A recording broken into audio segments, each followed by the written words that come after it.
கடற்கனியை நேர்ல பாத்திருக்கீங்களா? ஜனவரி 13 இருந்து ஜனவரி 17 வரை நம்ம விஜிபி கிங்டம் நடத்துற அண்டர் வாட்டர் டனல் அக்வாரியம்க்கு வந்தா கடற்கனியை நேர்லயே பார்த்து என்ஜாய் பண்ணலாம். மிஸ் பண்ணிடாதீங்க மக்களே. சினிமாவோட வியூவர்ஸ்க்கு வணக்கம். இந்த வாரம் நம்ம பார்க்க இருக்கிற அடுத்த திரைப்படம் ப்ளூ ஸ்டார். ஸ்போர்ட்ஸ் டிராமா, அதுவும் கிரிக்கெட் பேஸ் பண்ண ஒரு படம் அப்படிங்கிறது நம்ம ட்ரெய்லர் பார்த்தப்பே ஒரு சுவாரஸ்யம் கிரியேட் பண்ணிச்சு. அதுலேயும் குறிப்பாக அசோக் செல்வன் தொடர்ந்து சமீப காலங்களில் சுவாரஸ்யமான படங்கள் கொடுத்துருக்காரு அவரோட கரியரில்.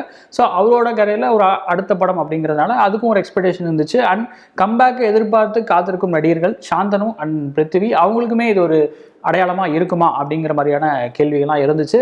அண்ட் முக்கியமாக இயக்குனர் பா ரஞ்சித் இது தயாரிக்கிறார் அப்படிங்கிறதும் ஒரு எக்ஸ்பெக்டேஷன் மீட்டரை பில்ட் பண்ணி வச்சிருந்துச்சு. ஸோ அந்த எக்ஸ்பெக்டேஷன்ஸ் எல்லாம் படம் பூர்த்தி செஞ்சுச்சா இல்லையா, படம் பேசுகிற அரசியல் என்ன, இதெல்லாமே இந்த ரிவ்யூவில் தெரிஞ்சுக்கலாம். வாங்க ரிவ்யூக்குள்ளே போகலாம். ப்ளூ ஸ்டார் படத்தோட ஒன்லைன் என்னன்னு பார்க்கறதுக்கு முன்னாடி யாரெல்லாம் நடிச்சிருக்காங்க அப்படிங்கிறத பார்த்துடலாம். அசோக் செல்வன், கீர்த்தி பாண்டியன், சாந்தனு, பிருத்திவி, பகவதி பெருமாள், இளங்கோ குமரவேல், திவ்யா துரைசாமி உள்ளிட்ட பலர் இந்த படத்தில் நடிச்சிருக்காங்க. படத்தோட ஒன்லைன் என்ன அப்படின்னு பார்த்தா, அரக்கோணம் பேஸ் பண்ண ஒரு கதை இது. ஸோ அங்கே ப்ளூ ஸ்டார் டீமை லீட் பண்ணுறாரு Ashok Selvan and alpha boys அப்படிங்கிற ஒரு டீமை லீட் பண்ணுறாரு சாந்தனு. இந்த ரெண்டு கிரிக்கெட் டீமுக்குமே முட்டல் மோதல், எதுக்கு எடுத்தாலும் பிரச்சனை அப்படிங்கிற மாதிரி தான் காட்டப்படுது. அதுக்கு ஒரு ஹிஸ்ட்ரியும் சொல்லப்படுது. ஸோ இப்படியான ஒரு காலகட்டத்தில் ரெண்டு பேரும் மோதிட்டு இருக்கிற காலகட்டத்தில் ரெண்டு பேருக்கும் பொதுவாக ஒரு பிரச்சனை முளைக்குது. ஸோ அந்த பொதுவான பிரச்சனையை இந்த ரெண்டு பேரும் சேர்ந்து டீல் பண்ணாங்களா, அந்த பிரச்சனையை சால்வ் பண்ணாங்களா இல்லையா, இல்லை அடிச்சுக்கிட்டு தான் இருந்தாங்களா அப்படிங்கிறத இந்த ப்ளூ ஸ்டார் சொல்கிற கதை. படத்தில் யாரோட பெர்ஃபார்மன்ஸஸ்லாம் சிறப்பாக இருந்துச்சு அப்படிங்கிறத பார்த்துடலாம். ஒரு ஸ்போர்ட்ஸ் ட்ராமா, அதுவும் கிரிக்கெட் அப்படிங்கிற ஒரு கேமை மையமாக வச்சு வருது அப்படிங்கும்போது அதில் பெரிய சவாலாக இருக்க போகிறது அந்த காஸ்டிங் தான். ஏன்னா கிரிக்கெட் ஆட தெரிஞ்சவங்க அதில் இருக்கணும் அப்படிங்கிறது ஒரு முக்கியமான விஷயம். அவங்களுக்கு நடிக்கவும் தெரியணும் அப்படிங்கிறது ஒரு அண்டர்லைன் பண்ண வேண்டிய விஷயம். இங்கே அசோக் செல்வன், சாந்தனு, பிருத்திவி அப்படிங்கிற மாதிரி கிரிக்கெட் ஆட தெரிஞ்ச நடிகர்களை காஸ்ட் பண்ணியிருக்காங்க. இந்த காஸ்டிங் சாய்ஸஸ்லேயே அவங்க பாதி கிணறு தாண்டிட்டாங்க அப்படின்னு கூட சொல்லலாம். அந்த அளவுக்கு ஒரு சிறப்பான பெர்ஃபார்மன்ஸை மூணு பேருமே கொடுத்துருக்காங்க. குறிப்பாக நாயகனாக வர அசோக் செல்வன் கிரிக்கெட் காட்சிகளில் ரொம்ப கன்வின்சிங்காகவே ஒரு பிளேயராக நமக்கு தெரிகிறாரு. லவ் ட்ராக், அவருக்கு ரொமான்ஸ் ட்ராக் தனியாக எழுதப்பட்டிருக்கு. அதுலேயுமே ஒரு சிறப்பான பங்களிப்பை கொடுத்துருக்காரு. எமோஷன்ஸ் அப்படிங்கிறதும் அவருக்கு சிறப்பாக வருது.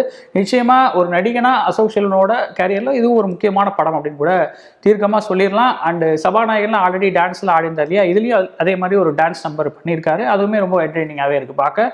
சாந்தனு, அதாவது அவரோட கரியரில் இன்னுமே ஒரு பிரேக் அமையாதா அப்படிங்கிற பார்த்துட்டு இருக்கிற ஒரு நடிகர். நிச்சயமாக இந்த படம் அவருக்கு நல்ல ஒரு பேர் வாங்கி தரும் அப்படின்னு நினைக்கிறேன்.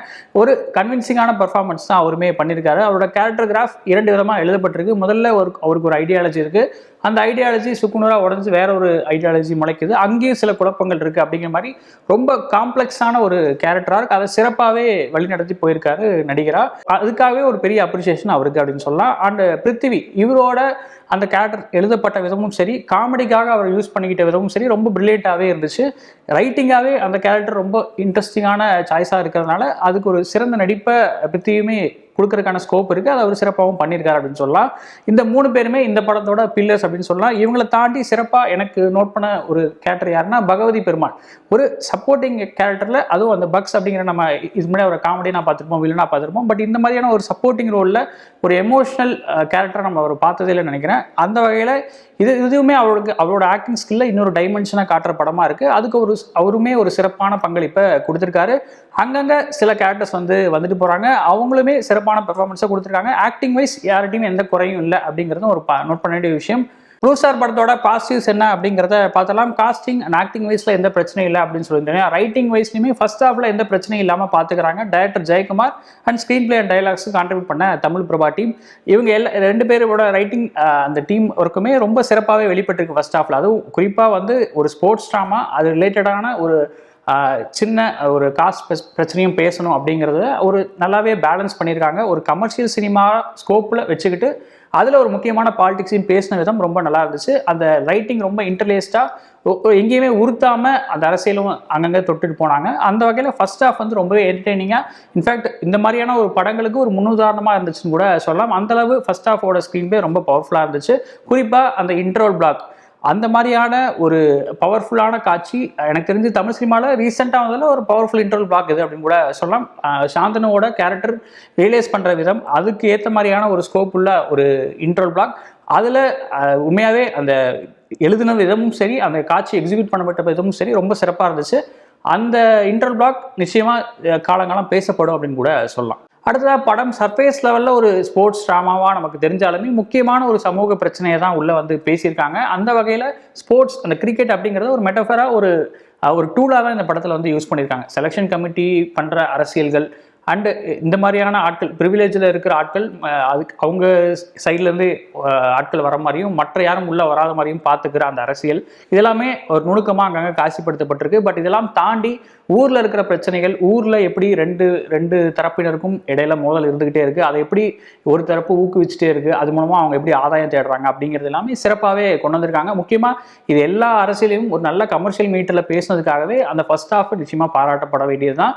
அந்த வகையில் நிச்சயமாக ப்ளூ ஸ்டாரோட ஃபர்ஸ்ட் ஹாஃப் ஒரு குறிப்பிட வேண்டிய ஒரு பாசிட்டிவான விஷயம் தான்.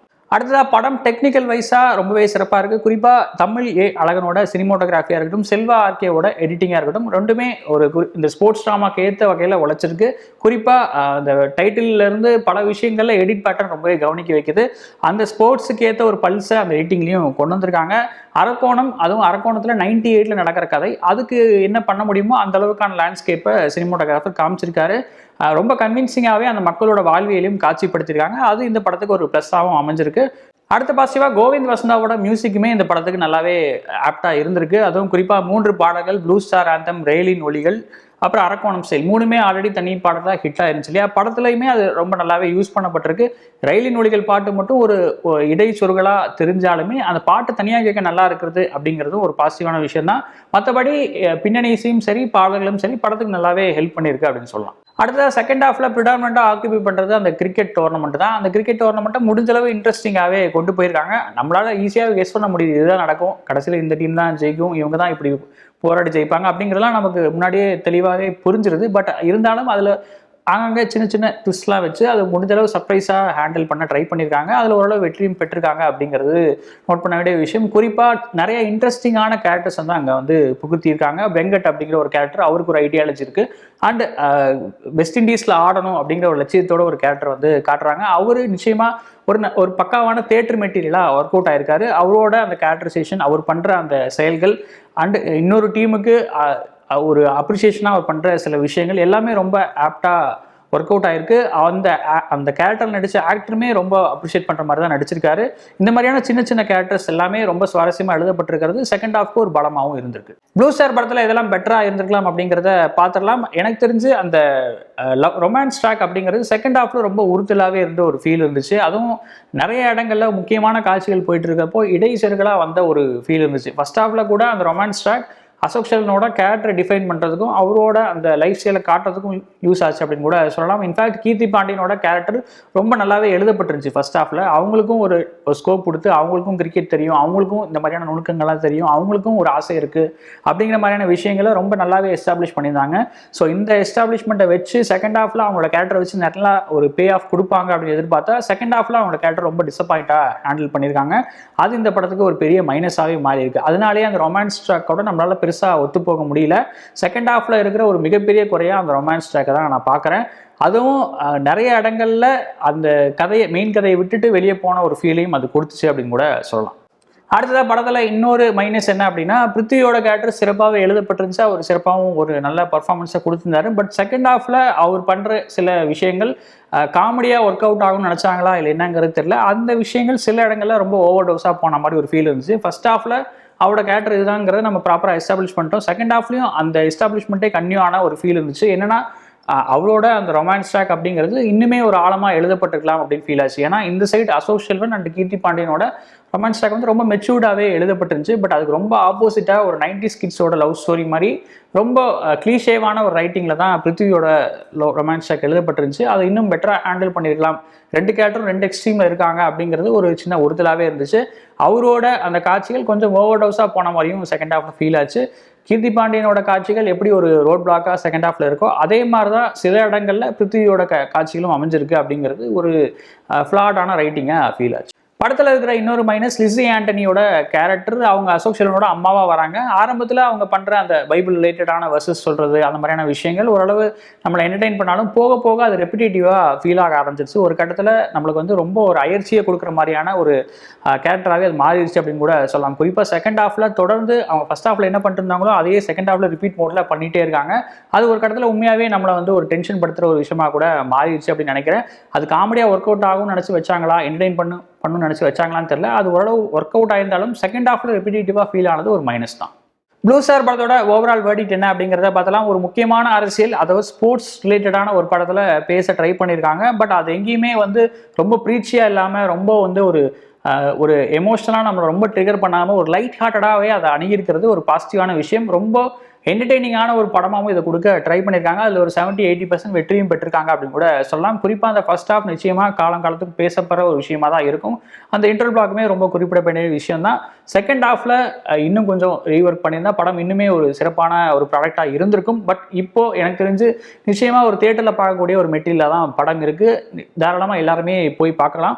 ஒருவேளை இந்த படத்தை நீங்கள் பார்த்துருந்தீங்க அப்படின்னா உங்களோட வியூ என்ன அப்படிங்கிறத கமெண்ட்ல சொல்லுங்கள். வேற ஒரு ரிவ்யூவில் உங்களை மீட் பண்ணுறேன். நன்றி, வணக்கம். கடற்கனியை நேர்ல பாத்திருக்கீங்களா? ஜனவரி 13 ஜனவரி 17 வரை நம்ம விஜிபி கிங்டம் நடத்துற அண்டர் வாட்டர் டனல் அக்வாரியம்க்கு வந்தா கடற்கனியை நேர்லயே பார்த்து என்ஜாய் பண்ணலாம். Be enchanted by a real life mermaid at India's largest underwater aquarium. Miss பண்ணிடாதீங்க மக்களே.